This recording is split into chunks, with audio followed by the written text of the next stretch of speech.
오늘 또 금강경 우리가 살펴볼 건데요.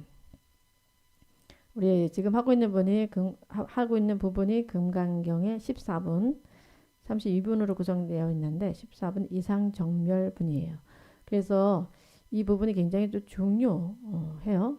이 부분을 여러분들이 잘 듣고 또 삶 속에 실천을 한다면은 정말 부처가 될 수 있습니다. 이 부처의 되는 길을 가르쳐 주고 있는 우리 금강경 또 같이 한번 살펴보도록 하겠습니다.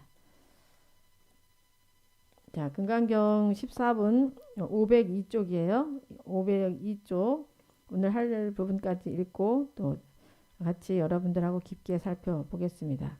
502쪽 함께 독송합니다.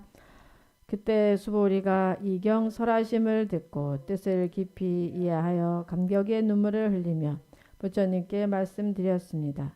경이롭습니다. 세존이시여, 제가 지금까지 얻은 해안으로는 부처님께서 이같이 깊이 있는 경전 설하심을 들은 적이 없습니다. 세존이시여, 만일 어떤 사람이 이 경을 듣고 믿음이 청정해지면 바로 궁극적 지혜가 일어날 것이니 이 사람은 가장 경이로운 공덕을 성취할 것임을 알아야 합니다. 세존이시여, 이 궁극적 지혜라는 것은 궁극전 지혜가 아닌 까닭에 여러께서는 궁극적 지혜라고 말씀하셨습니다. 세존이시여, 제가 지금 이 같은 경전을 듣고서 믿고 이해하고 받아지니기는 어렵지 않습니다. 그러나 미래 500년 뒤에도 어떤 중생이 이 경을 듣고 믿고 이해하고 받아지는다면 이 사람은 가장 경이로울 것입니다. 왜냐하면 이 사람은 자아가 있다는 관념, 계아가 있다는 관념, 중생이 있다는 관념, 영혼이 있다는 관념이 없기 때문입니다. 그것은 자아가 있다는 관념은 관념이 아니며 계아가 있다는 관념, 중생이 있다는 관념, 영혼이 있다는 관념은 관념이 아닌 까닭입니다. 왜냐하면 모든 관념을 떠난 이를 부처님이라 말하기 때문입니다. 부처님께서 수보리에게 말씀하셨습니다. 그렇다. 만일 어떤 사람이 이 경을 듣고 놀라지도 않고 무서워하지도 않고 두려워하지 않는다면 이 사람은 매우 경이로울 줄 알아야 한다. 왜냐하면 수보리여, 열애는 최고의 바라미를 최고의 바라밀이 아니라고 설하였으므로 최고의 바라밀이라 말하기 때문이다. 수보리여, 인욕바라밀을 열애는 인욕바라밀이 아니라고 설하였다. 왜냐하면 수보리여, 내가 옛적에 가리왕에게 온몸을 마디마디 잘렸을 때 나는 자아가 있다는 관념, 계아가 있다는 관념, 중생에 있다는 관념, 영혼에 있다는 관념이 없었기 때문이다. 왜냐하면 내가 옛날 마디마디 사지가 잘렸을 때 자아가 있다는 관념, 계아가 있다는 관념, 중생에 있다는 관념, 영혼에 있다는 관념이 있었다면 성내고 원망하는 마음이 생겼을 것이기 때문이다. 수보리여, 열애는 과거 500생 동안 인욕 수행자였는데 그때 자아가 있다는 관념이 없었고 계아가 있다는 관념이 없었고 중생에 있다는 관념이 없었고 영혼에 있다는 관념이 없었다.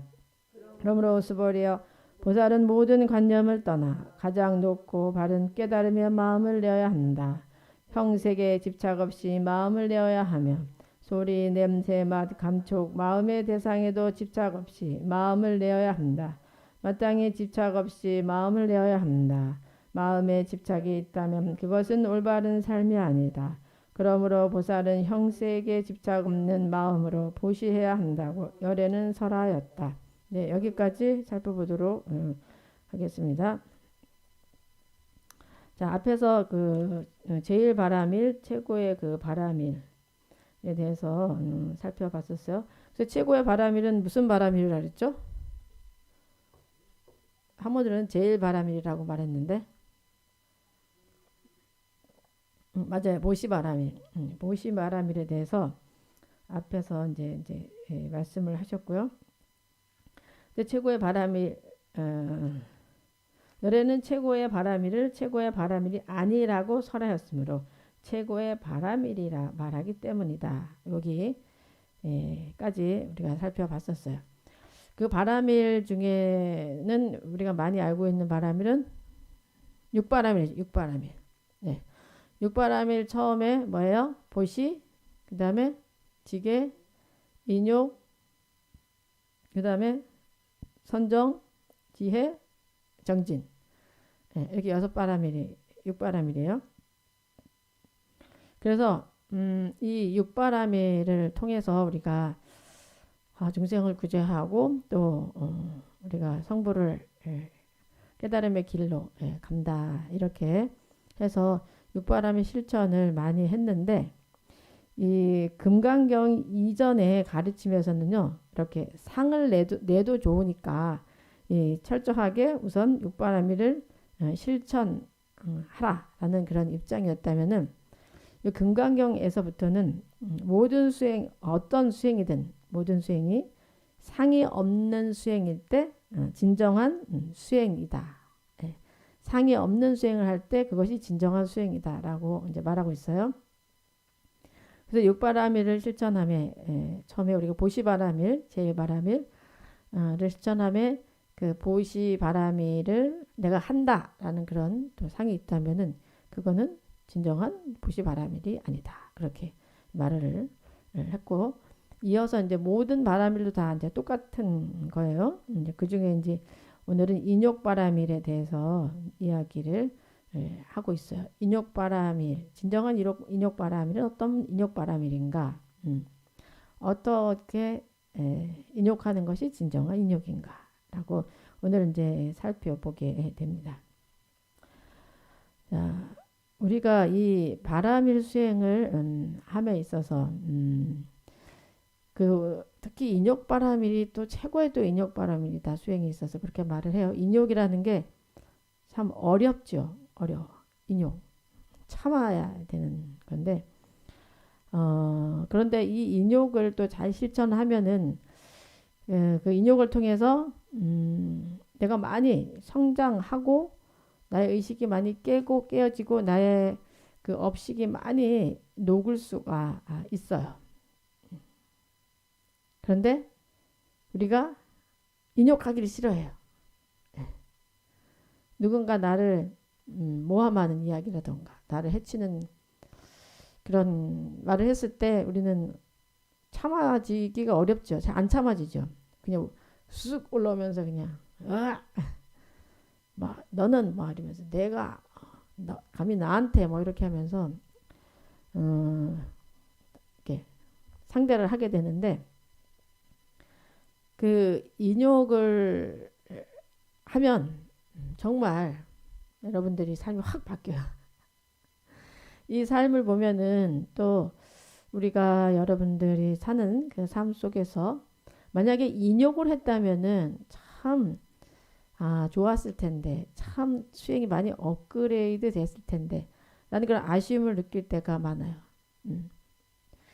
이렇게 불교를 알고 특히 금강경을 알아서 야 내가 이 삶을 살아가는 동안에 인욕바라밀을 실천을 해야 되겠다.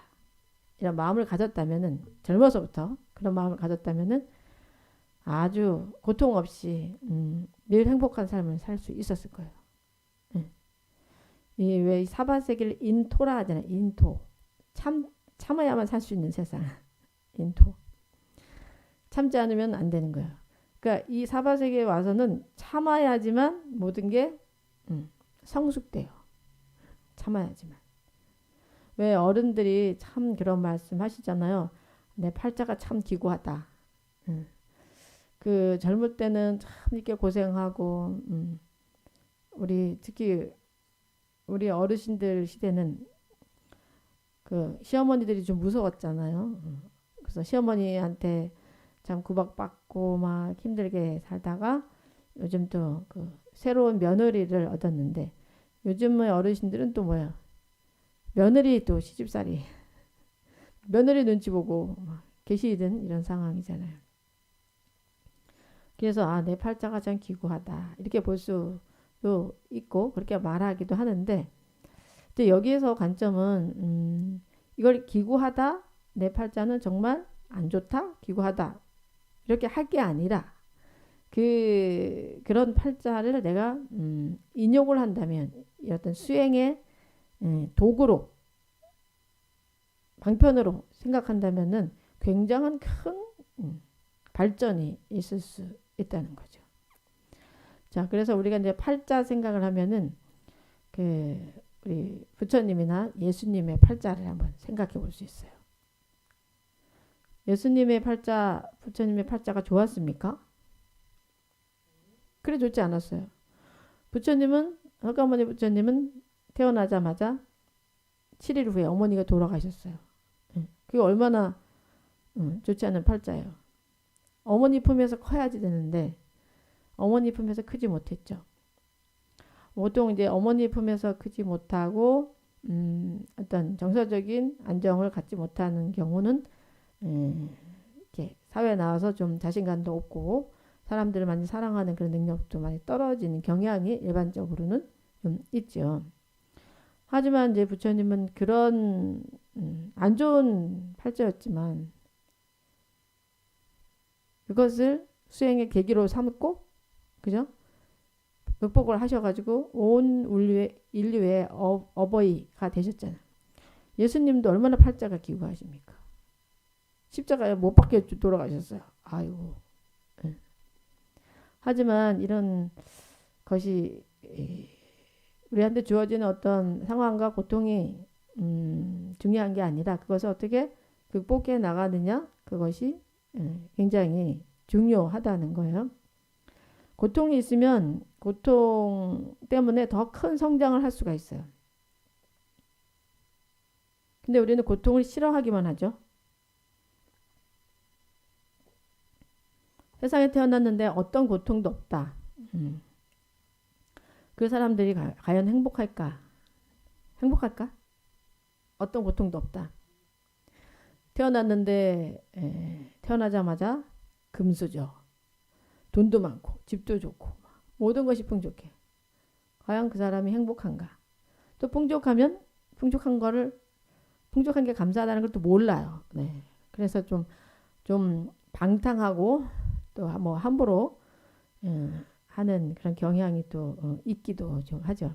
그래서 우리가 삶에서 만나는 그 고통을 많이 싫어하지만 그 고통을 통해서 우리는 커다란 성장을 한다는 거예요. 그렇다면 어떻게 성장을 할 것인가 이제 그것을 우리가 살펴봐야 되는데 부처님께서는 오늘 이 금강경에서 인욕바람을 실천한 그 전생담 이야기를 하고 계셔요. 여러분들 이 이야기 들어보셨어요? 혹시 전에? 오늘 나온 거 가리왕과 관련된 이야기 들어보셨어요? 처음 들으시는 건가? 네. 저는 항상 수행자로 돼서 출가를 해서 이 금강경을 읽고 행자 때부터 항상 어려운 일이 있을 때 이 구절을 생각했어요. 부처님은 이렇게 인욕을 하셨는데 나는 과연 진정한 인욕을 하고 있는가? 항상 이 부분을 생각하면서 더 이제 인욕을 하도록 노력을 해왔었어요. 근데 이 부처님의 그 전생 이야기는 어떻게 되냐면은 부처님이 어느 전에 그 수행자였을 때 어느 그 숲에서 수행을 하고 계셨어요. 예. 자선 수행을 하고 계셨는데 그곳에는 그 가리왕이라는 그 왕이 궁녀들과 함께 소풍을 왔어요. 소풍을 와서 뭐 즐겁게 놀고 막 이렇게 하다가 이제 피곤해서 잠깐 이제 잠이 들었는데 잠을 좀 자다가 피곤해서 잠을 자다 일어나서 이렇게 눈을 떠보니까 내 주변에 궁녀들이 참 많이 왔는데 나와 함께 소풍을 많이 왔는데 이 궁녀들이 하나도 없어. 이거 어떻게 된 일이지? 얘들이 어디 갔나 해서 이제 숲속을 이렇게 찾게 되는데 이렇게 숲을 헤치고 가다 보니까 나의 궁녀들이 나의 사랑스러운 궁녀들이 어떤 수행자 앞에 동그랗게 이렇게 앉아가지고선 거기서 법문을 듣고 있는 거예요. 그럼 막 찬탄하고 있는 거야. 막 그러니까 이 왕이 어때요? 기분이 나빴어요.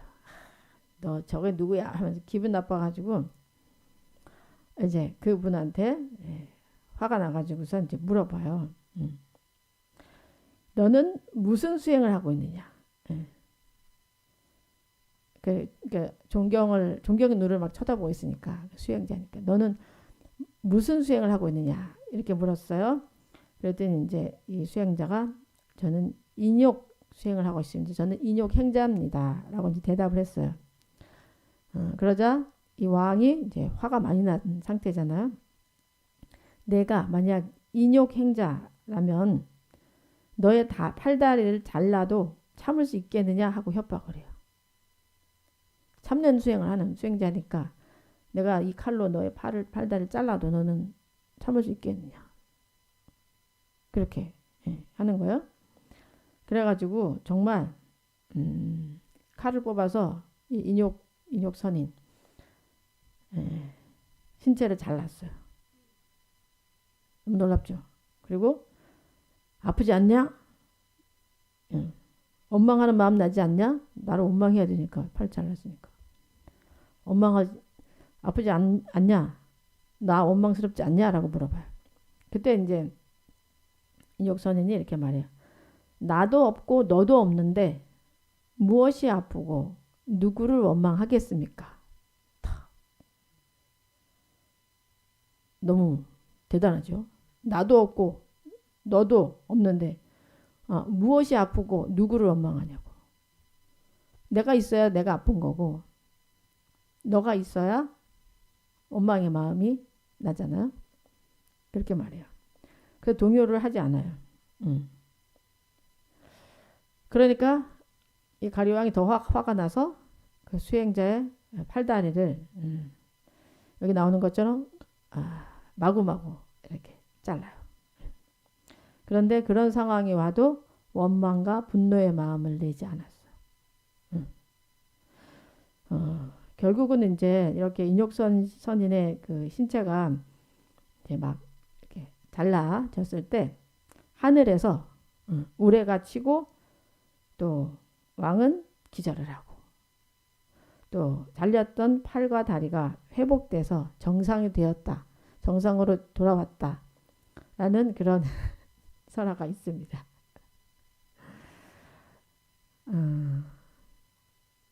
여러분도 그렇게 할 수 있을까요? 못해요. 우리는. 하지만 이 인욕바람이라는 게 이 정도의 인욕바람이 돼야 된다는 거예요. 이 정도의 인욕바람이.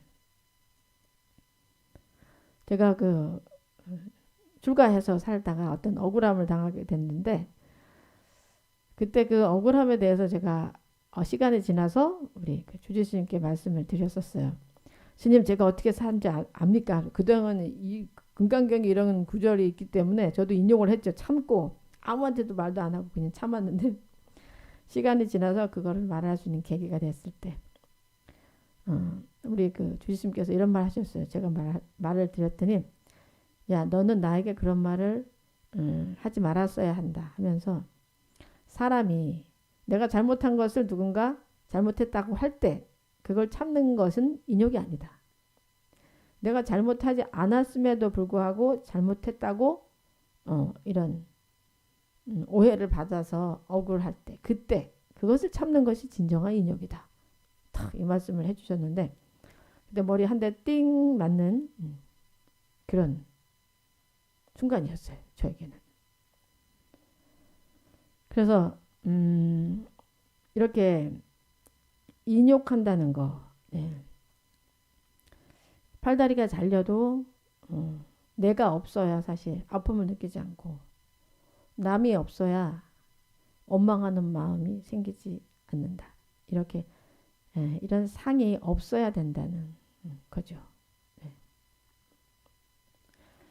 그래서 인욕하면은 우리가 언제 우리가 인욕을 해야 되냐면은 나에게 누군가 이렇게 해치는 거, 해치거나 또 모욕을 줄 때 그 상대에 대한 그 원망하는 마음, 또 분노하는 마음, 그런 마음을 내지 않는 것이 인욕인 거예요. 인욕한 적 있습니까? 인욕? 우리가 생각해 보면 인욕한 적이 한 번도 없을 수도 있어요. 누가 나를 해치고 모욕을 했을 때 상대에 대한 그런 원망하는 마음, 분노하는 마음이 나지 않아야 그게 인욕인 거죠. 진정한 인욕. 뭐 우리 단계는 상대가 그렇게 했을 때 분노하는 마음이 있어요. 원망하는 마음이 있는데 그 마음을 바라보고 그 마음을 이렇게 내려놓으려고 수행을 할 뿐이죠. 예. 근데 많은 분들이 그렇게 내려놓으려고 하는 수행까지 가지도 못하고 대부분은 그런 어떤 모욕을 당한다거나 또 해침을 상해를 당하면은 가서 갚아주려고 그죠? 뭐 이에는 이 뭐 이렇게 하면서 눈에는 눈 뭐 갚으려고 마음을 먹지. 아, 이 마음을 내려놔야지. 이렇게 그런 마음을 갖는 사람은 불교를 만난 불법을 만난 사람이나 그런 시도를 조금 그래도 해보지. 대부분은 그거를 못해요.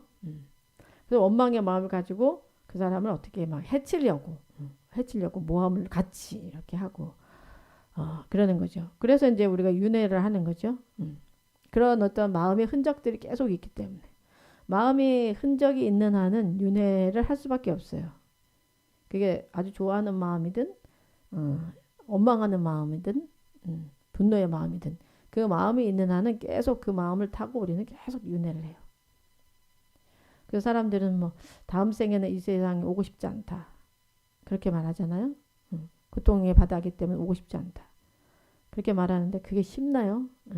그런 말 하실 때마다 제발 그렇게 하기를 제발 그렇게 하시기를 바랍니다. 이 사바세계에 안 오려면은 부처님처럼 이렇게 마음의 흔적이 없는 원망의 마음이 요만큼도 없고 미워의 마음이 요만큼도 없어야지만 이 사바세계에 안 올 수 있지. 요만큼이라도 한 타럭이라도 있으면은 올 수밖에 없어요. 네. 그렇게 되면은 참 좋을 거예요. 다들 그냥 극락세계 가서 살면 좋겠어요.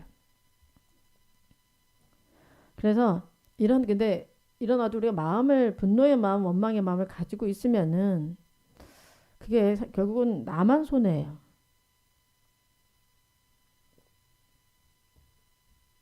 상해 매인 거잖아, 그죠? 이 사람이 나를 모함했어, 나를 못되게 했어, 나를 상처 입혔어. 그 마음이 상처가 우리한테 다 있어, 그죠? 상처가 누구든 상처가 없는 사람은 없을 것 같아.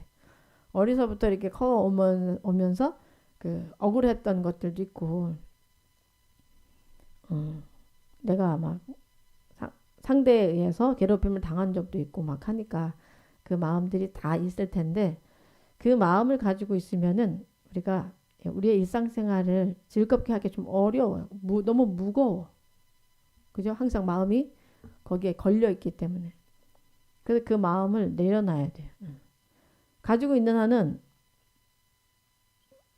내가 힘들고 내 삶이 더 나갈 수가 없어요. 여러분들 짐을 많이 지고 달린다고 생각해 보세요. 달려가나? 못 달려가지. 저 목표점까지 가고 싶어. 그런데 짐을 이만큼 지고 있어. 그럼 얼마나 힘들어요. 짐을 어떻게 해야 돼요? 내려놔야 돼. 내려놔야 가볍게 휙 갈 수 있어. 이게 근데 어렵죠, 좀. 사람들에게 상담을 하고 했을 때, 그 짐을 내려놓으세요. 집착을 좀 내려놓으세요. 그러면은 사람들은 싫어요. 대부분 싫어요. 그래요. 그래요? 그러면 가져가세요. 이게 너무 중생의 업이 익숙해서 너무 중생의 업이 익숙해가지고 그럼 그 집착을 내려놓으세요. 특히 이제 집착 많이 하는 경우, 자식에 대한 집착, 돈에 대한 집착. 내가 사기를 당했다. 그러면 그 내려놔야 되거든. 누가 내 돈 떼먹었다. 물론 최선을 다해서 우리가 법적으로 해서 찾아야 되겠지만 사기치는 사람 치고 돈 있어서 치는 사람이 없거든요. 다 돈이 없기 때문에 사기를 치는데 너무너무 괴롭잖아요. 내가 어떻게 번 돈인데 진짜 자다가도 막 불떡 일어나고 막 괴로워요. 그런데 그렇게 이 마음의 짐인 거야. 괴로움의 짐. 그걸 가지고 있으면은 내가 내 삶에 집중해야 할 수가 없어. 그래서 다 내려놔야 돼. 근데 그게 짐인지도 모르는 게 대부분 사람들이에요. 내 삶이 이렇게 힘든 것은 저 사람 때문이야. 쟤가 나를 괴롭혔어. 쟤가 내 돈을 훔쳐갔으니까 내가 괴롭지. 쟤 때문에 내 인생 불행해. 그래서 막 원망하고 미워해. 근데 내가 원망하고 미워한다고 해서 그 사람이 뭐 돈을 돌려주는 것도 아니고, 그치? 나만 그냥 그것을 가지고 있잖아. 그럼 그것은 그 상황이 내 인생을 망치고 있는 거지. 그럼 어떻게 해야 되겠어요? 지혜로운 자라면 내려놔야 돼요. 아, 그래, 내가 전생에 저 친구한테 빚을 졌나 보다. 아니면 내가 이렇게 금강경이 앞으로 쭉 나오는데 내가 이렇게 억울함을 당하면 내가 업장이 소멸되는 그런 시간인가 보다. 이렇게 또 생각을 그냥 해야죠. 그래도 나한테 이롭지. 철저하게 좀 나한테 이론적으로 우리가 살아야지 된다는 거죠. 근데 이런 도리를 대부분이 잘 모르죠. 그냥 상대를 계속 원망하고 평생 원망하는 경우도 있죠. 평생 원망하고 평생 미워하면서 내 인생을 엉망으로 하면서 이렇게 살아가는 경우가 많아요. 내 인생이 너무너무 소중하다면 내 인생이 너무 소중하다면은 그 마음들을 다 내놓으셔야 돼. 원망의 마음, 분노의 마음 이것을 그냥 용서하라까지는 못해. 용서해주고 싶지 않죠. 그냥 내려놓기만 하면 돼. 내려놓고 아유 내가 이거 가지고 있으면 내 인생만 더 힘들고 더 버거워. 그냥 내려놓자. 이렇게 하고 나는 좀 가볍게 살자. 가볍게. 뭐 인생 내가 뭐 죽을 때 뭐 가져가는 것도 아니고 어차피 뭐 돈 있어도 가져가는 거 아니잖아요. 그러니까 그냥 가볍게 살다 가자. 이런 그런 이제 마음을 여러분들이 자꾸 가지셔야 돼. 그러려면은 이 삶 속에서 그 어떤 것에도 이렇게 걸리면 안 돼요. 상을 가지면 안 돼. 상을. 사람에 대한 상도 그렇고 또 물질에 대한 상도 그렇고 누군가 나를 해쳤을 때 모함했을 때 이렇게 인욕 부처님 전생에 인욕 선인이었을 때처럼 그냥 나도 없고 너도 없다. 원래는 본분 자리에서는 우리가 그 불성의 자리에서는 또 이 법신의 자리에서는 너도 없고 나도 없다. 이렇게 자꾸 억지로라도 자꾸 내려놔야 여러분들이 점점 부처님이 돼가는 것이고 여러분들 삶이 더 환하고 밝아지는 거예요. 네. 이게 멋지게 내려놔야 돼. 그런데 이거 내려놓으려고 했는데 다른 사람들은 다 안 내려놓고 있는데 왜 나만 내려놔야 되지? 또 이런 생각을 할 수가 있어요. 그죠? 그래서 이 금강경에서 분명하게 말씀을 하시잖아요. 내려놔라 상을. 그래서 이상정멸분이잖아요. 상을 여의었을 때, 상을 내려놓았을 때 정멸에 든다. 고요함에 든다. 그래서 여러분들의 삶이 정말 고요한 물에 달이 비치잖아요. 고요하지 않으면은 달이 비치지 않아요. 고요해야 지혜의 힘이 생기고 또 지혜의 힘으로써 우리가 좀 더 이 세상에 온 뜻, 좀 더 아름다운 영혼이 되기 위해서 우리는 이 세상에 왔잖아요. 네. 그것을 실천할 수가 있는 거죠. 그래서 여러분들이 이 인욕할 때 항상 이 부처님과 가리왕의 이야기를 늘 이렇게 한번 기억을 해보세요. 인욕 선인, 그러니까 인욕 바라미를 수행하는 그 선인이었을 때, 이 왕이 화가 났잖아요. 그죠? 화가. 이 왕은 뭐에 집착을 했어요? 궁녀들에 대해서 집착을 한 거지. 내 거, 내 소유. 아니 나의 사랑스러운 나의 예쁜 궁녀들이 어이하여 나를 항상 흠모하지 않고 저 수행자를 흠모하는가. 이 왕은 이 상에 지금 형상에 집착되어 있는 거잖아요. 그래서 형상에 집착하다 보니까 분노가 나왔죠. 화가 났고 또 화가 나서 인욕선인의 팔다리를 이렇게 자르는 이런 일을 하게 됐죠. 우리가 살다 보면은 뭐 이건 좀 약간 극한 비유긴 하지만 이런 경우가 있어요. 나의 의도와는 달리 난 아무것도 하지 않았는데 좋은 뜻으로 했는데 사람들이 나를 이렇게 그들의 업의 눈으로 오해를 해서 이렇게 보는 경우가 있어요. 내 의도하지 않았는데 너 그렇게 의도했잖아 이렇게 그런 경우 있죠. 그들의 업, 그러니까 사람들의 업은 다 달라요. 중생의 그 근기가 다 달라. 근기가 다른 만큼 업이 또 다 달라. 그래서 업의 안경만큼의 세상을 봐요. 업의 안경만큼. 그래서 그 업만큼 이야기를 해요. 내가 분명히 난 좋은 뜻으로 했는데도 그 사람 그 업에서는 그게 좋은 뜻을 안 보여요. 안 보일 때는 억울한 말을 하지. 너가 무슨 이런 꿍꿍이로 이렇게 했지 뭐 이렇게. 너 순수하게 그러지 않는데 그렇지 않았다 해도 계속 그렇게 하는 경우가 있어요. 그걸 어떡하겠어요 그걸. 그냥 마음은 답답하잖아요. 그럴 때는 그냥 저 사람의 업이 저렇구나 하고 그냥 알아차리는 수밖에 없어요. 그래서 우리는 왜 선악을 떠나라는 말이 있어요. 선악. 지도무난이여 유혐간택이라. 지극한 도는 어렵지 않다. 다만 간택, 옳고 그름에 대한 간택을 꺼릴 뿐이다. 그래서 어떤 사람이 나를 모함하더라도 그 사람이 모함하는 게 나쁘다라고 여러분들이 어떤 마음을 가지면 또 나쁜 것에 집착돼 가지고 마음이 또 안 좋은 마음이 나요. 그래서 비록 그 사람이 나를 모함했고 어떤 행을 했다 하더라도 그냥 저 사람의 업이 저렇구나. 저렇게 보이는구나. 그냥 그렇게 그 사 자체를 그냥 인정을 하셔야 돼. 그래서 저는 그런 생각이 들더라고요. 사람들의 업조차 존중해야 된다.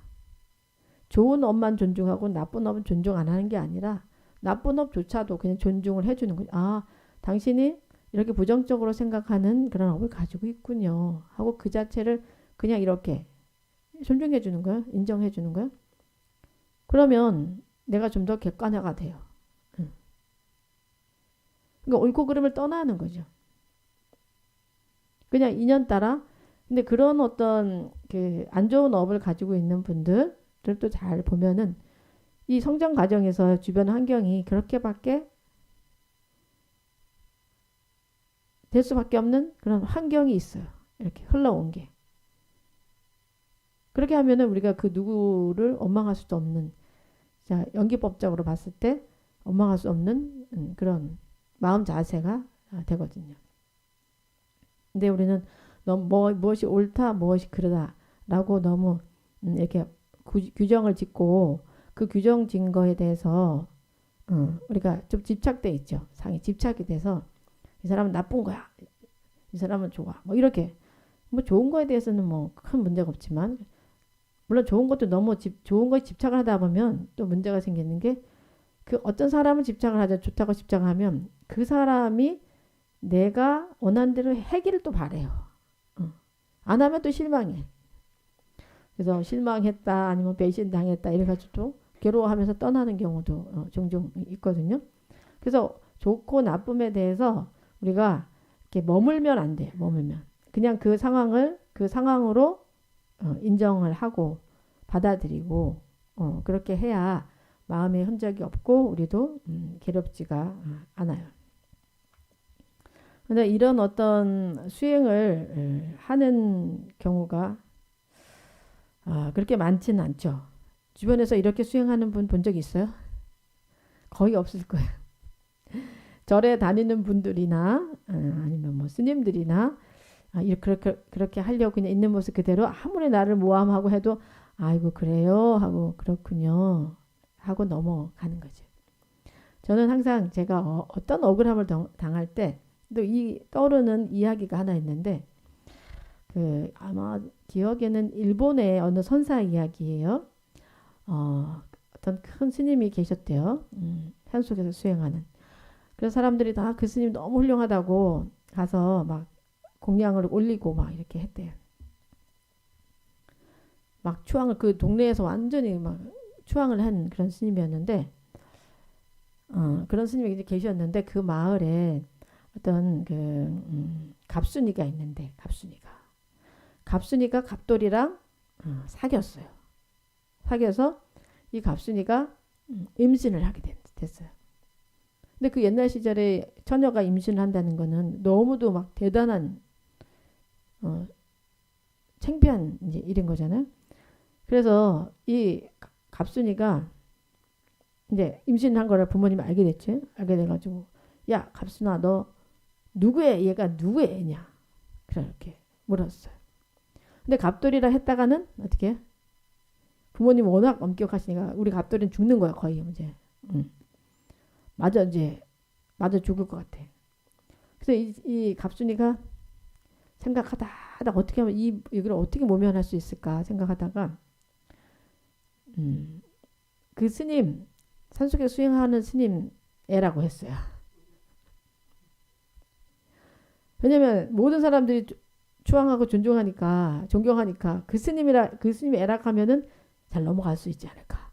그래가지고 그 스님 애라고 한 거예요. 그러니까 아버지가 화가 났지. 스님이 진짜 스님인 줄 알았는데 진짜 훌륭한 스님인 줄 알았는데 도인인 줄 알았더니 도인은 무슨 얼어 죽을 도인이냐고. 응? 이렇게 나쁜 짓을 했다고. 그래가지고 마을 사람들하고 가가지고 그 스님이 계신 그 암자를 막 부수고 욕을 막 하고 막 그러고 내려온 거야.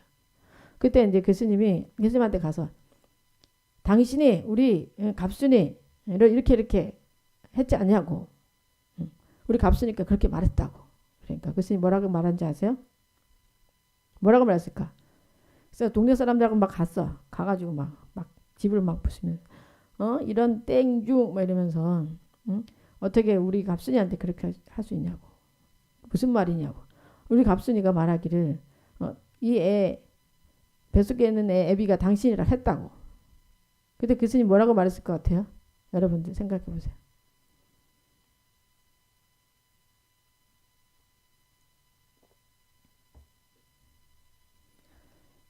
이 유튜브로 답하는 사람 혹시 없어요? 있어요? 뭐라고 대답했어요? 우리 수진아 보살님이 답을 이스마일 님도 대답을 정답을 하고 계십니다. 뭐라고 하셨냐면 그래요? 그래요? 아무 말도 안 하셨어요. 그러고 나서 이제 그 갑순이가 애를 낳았어요. 부모님가 어쩔 수 없이 애를 이렇게 받아서 이제 이렇게 낳는데 손주가 태어나니까 너무너무 이쁘잖아. 그죠? 그 어르신들이 너무 예뻐가지고 그 손주와 사랑이 빠졌어. 아이고 예쁘다 뭐 이렇게 어느 정도 부모님이 이제 이렇게 마음이 좀 편안해지셨을 때 이제 이 갑순이가 이실직고를 하게 돼요. 사실은 이 아이는 거기 스님 이야기 애가 아니라 갑돌이 애라고. 갑돌이가 아버지라고. 그렇게 얘기를 했어요. 근데 너무 미안하잖아. 그 부모가 너무너무 미안하잖아. 그래가 너무너무 죄송해가지고 또 산에 막 가가지고선 그 스님 암자에 가서 죄송하다고 사실은 여차여차해서 갑순이가 갑돌이 죽을까봐 거짓말해서 이렇게 돼서 너무 죄송하게 됐다고 말씀을 드렸어요.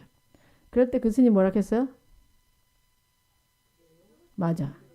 그래요? 걸림이 없는 거죠. 걸림이. 상해. 걸림 없이. 그냥 그 상황 그대로 갑순이가 너무 힘드니까 자기가 죽을 것 같으니까 거짓말했구나. 그냥 받아들이는 거죠. 옳고 그름을 떠나서 그 상황 그냥 받아들이는 거야. 거기 굉장한 자비가 숨어 있죠. 사실은 그 갑순이가 다칠까봐 걱정되는 아니 갑순이와 갑돌이가 다칠까봐 걱정하는 그런 큰 그런 자비가 숨겨져 있죠.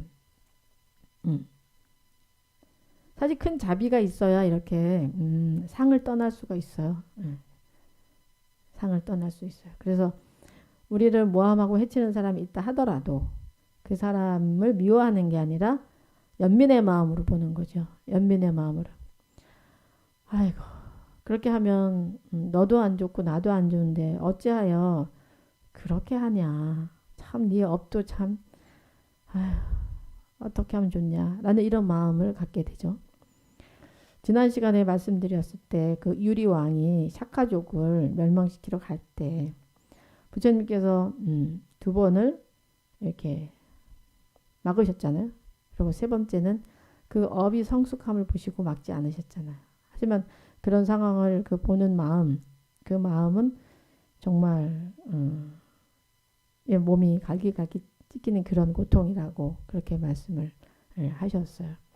그러니까 지혜로운 자들이 봤을 때 이렇게 어리석은 그 중생들의 모습을 보면은 그런 마음이 드는 거죠. 너무 안타깝고 어떻게 할 수도 없고 그 수행을 억지로 시켜줄 수도 없고 수행은 자기가 해야 되는 거지 누가 시켜줄 수 있는 게 아니잖아요. 마음을 바꿔라 그런다고 해서 바꾸는 사람이 얼마나 있어요. 안 바꿔지잖아요. 그래도 이렇게 금강경을 만나서 이런 공부를 이렇게 하는 분들은 그나마 그래도 아 이렇게 바꿔야 되는구나. 이렇게 상을 내려놔야지. 옳다 그르다 그런 상. 나다 너다 이 상을 내려놔야지만 정말 우리가 원하는 그 부처님의 길, 부처님의 마음의 그 자리, 정멸 모든 것이 고요한 자리. 모든 것 탐진치가 다 불이 다 꺼진 그 자리, 그 자리로 갈 수 있구나라는 것을 좀 알지만 이 세상에서 이 금강경을 만나서 이 금강경을 이렇게 심도 있게 깊게 내 삶 속에 들여다보게 내 삶 속에 실천하게 공부하고 있는 사람 몇 명이나 되겠냐고요. 그죠? 이 많은 그 지구의 인구 중에. 그러니까 여러분들은 정말 복이 많은 사람일까요? 아닐까요? 정말 복이 많은 사람인 거죠. 이 마음 한 자리가 바뀌면은 정말 세세생생 여러분들의 마음자리 또한 또 맑아지고 지혜로워지는 거기 때문에 이 순간이 그 어느 순간보다도 굉장히 소중하고 아주 중요한 시간이 됩니다. 그래서 우리 불교는요, 우리 부처님이 하신 것처럼 부처님은 정말 석가족을 짓밟고 또 멸망시켜도 분노하거나 대적하지 않으셨죠. 그래서 자기 부모를 죽인 원수도 사랑이라. 원수를 갚지 마라. 누군가 나의 부모를 죽였더라도 그것을 원수로 다시 갚지 마라는 것이 불교인 거죠. 그런 마음자리가 우리가 되도록 정말 노력을 해야 됩니다. 네. 그리고 나서 이제 뒤이어서 또 나오는 그 구절이요. 그 보살은 상을 떠나서 발심을 해야 한다. 이렇게 나오잖아요. 여기 보면 수보리여 보살은 모든 관념을 떠나 가장 높고 바른 깨달음의 마음을 내야 한다. 네. 이 관념의 상이죠. 그래서 형색에 집착 없이 마음을 내야 되고 소리, 냄새, 맛, 감촉, 마음의 대상에도 집착 없이 마음을 내야 한다. 마음에 집착이 있다면 그것은 올바른 삶이 아니다. 자, 우리 삶 속에 우리는 많은 집착을 가지고 있어요. 그래서 여러분들이 나는 어떤 상을 가지고 있는가, 어떤 집착을 가지고 있는가 좀 다 들여다볼 그런 시간을 좀 가져야지만 진정한 우리가 보살이라고 할 수가 있는 거죠. 깨달음을 내겠다고 마음을 먹은 사람이 바로 보살이잖아요. 나는 깨달겠다, 성불 하겠다 라는 마음을 냈으면 이 상에 집착을 하면 안 되는 거예요. 나라는 상, 남이라는 상, 옳다는 것, 그르다는 것, 그 상을 이제 떠나야지만 되는 거죠. 그래서 불응주색 생심하며 불응주성향 미촉 생심이라고 되어 있잖아요. 그래서 그와 같이 어떤 형색, 소리, 냄새, 맛, 감촉, 마음의 대상 우리에 다 이런 그 집착의 대상이 될 수가 있어요. 예, 하지만 이 색성의 유축법에 머물지 않고 마음을 내야 되는 거죠. 그래서 응생무소심이라고 해요. 응생무소심. 응무소주 이생기심과 비슷한 의미죠. 응무소주 이생기심. 머무는 바 없이 마음을 내어라. 그 어떤 것에도 머무름 없이 우리가 마음을 내어야지만 됩니다. 그렇게 해야지만 발전할 수가 있어요. 네. 어떤 대상에 머물러서 집착을 하다 보면은 거기에 머물러 가지고 한 걸음도 바깥 나가지를 못해요. 네. 특히 이제 부모들이 아이에게 집착을 하다 보면은 그 아이한테 머물러 가지고선 거기서 나가지를 못해. 그러니까 아이도 힘들고 부모도 힘들고 그런 상황이 또 많이 이제 오게 되는데, 이렇게 우리가 그 상을 보고 또 상을 깨트린다는 게 굉장히 중요한 일이면서도 굉장히 또 힘든 일이기도 해요. 여러분 혹시 매미가 그 나오는 거 본 적 있어요? 매미가 이렇게 알로 이렇게 있다가 번데기로 있다가 이렇게 나올 때 그 얼마나 막 진통을 겪으면서 나와요. 힘들게. 근데 이렇게 번데기였을 때, 그 번데기였을 때는 거기에 그냥 나무에 붙어서 살지만 나오면 어떻게 해요? 나오면 그 아래에서 그 번데기에서 나오면 날아다닌다는 거예요. 날아다니는 거. 얼마나 자유로워져요. 굉장히 자유로워지는 거죠. 우리도 마찬가지지. 우리가 상에 묶여 있다면, 상에 묶여 있으면은 그만큼 자유롭지가 않아요.